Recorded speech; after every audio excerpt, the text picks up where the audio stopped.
But this little one is basically a little one for people who may have got a telescope at Christmas, because you're probably itching to go out there and look for something. And if it's like it is at the minute, it's really cloudy at the minute, so I don't think you can watch anything tonight in the skies because it's just going to be cloud everywhere. But my tip is, there's lots to see in the night skies. What you need really is a planetosphere.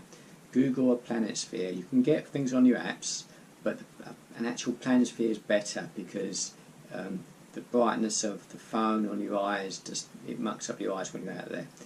So you need a planisphere and a red light as well. Don't use a proper light, a red light. They're the two key things you might need to buy. But if you've got a telescope, that's great. You can have so much fun out there.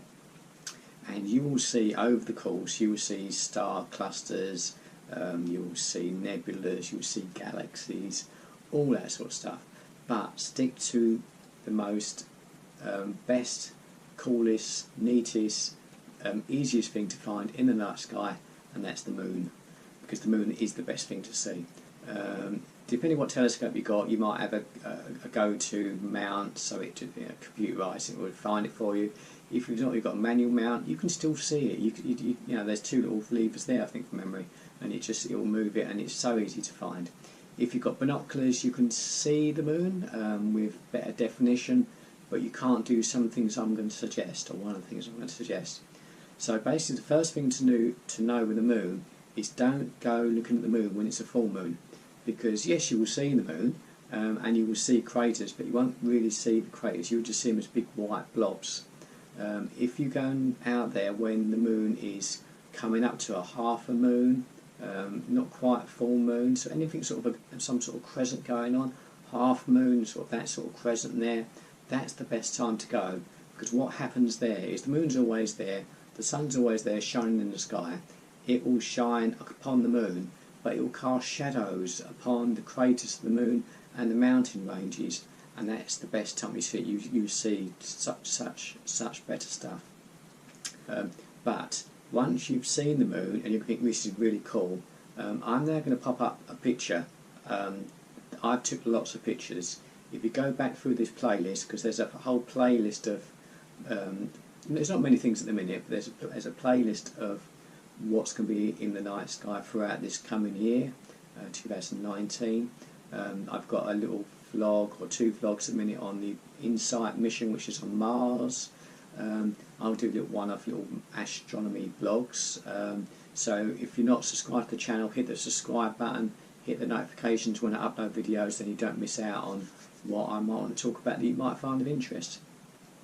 But when you've seen the moon through the telescope and it's really cool, and you've shown your family and friends and it's really cool, you can take pictures, and it is dead easy to take a picture of the moon. You do not need a webcam, you don't need anything fancy. You can use a camera, but you can even use something as simple as this. This is an iPhone. You might have a Galaxy phone or whatever phone you've got, because it's got there's the little camera there. All you do is you either use your iPhone, or if you've got a camera, it's the same principle.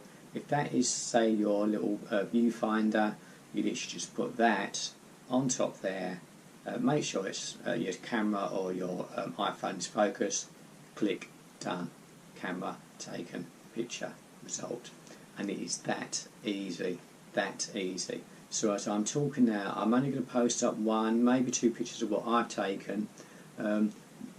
They're nice pictures. You can get better pictures if you've got bigger telescopes and bigger lenses, but I'm more than happy with what I got. I've got a Celestron go-to telescope, so it's got a little computer pad that moves the telescope around.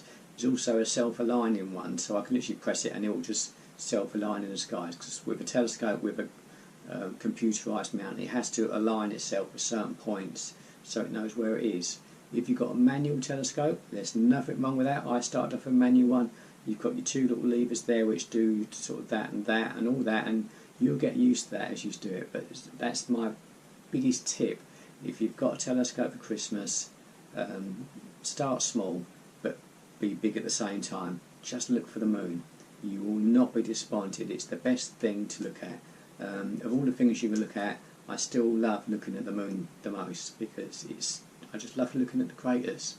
So that's it in a nutshell, really.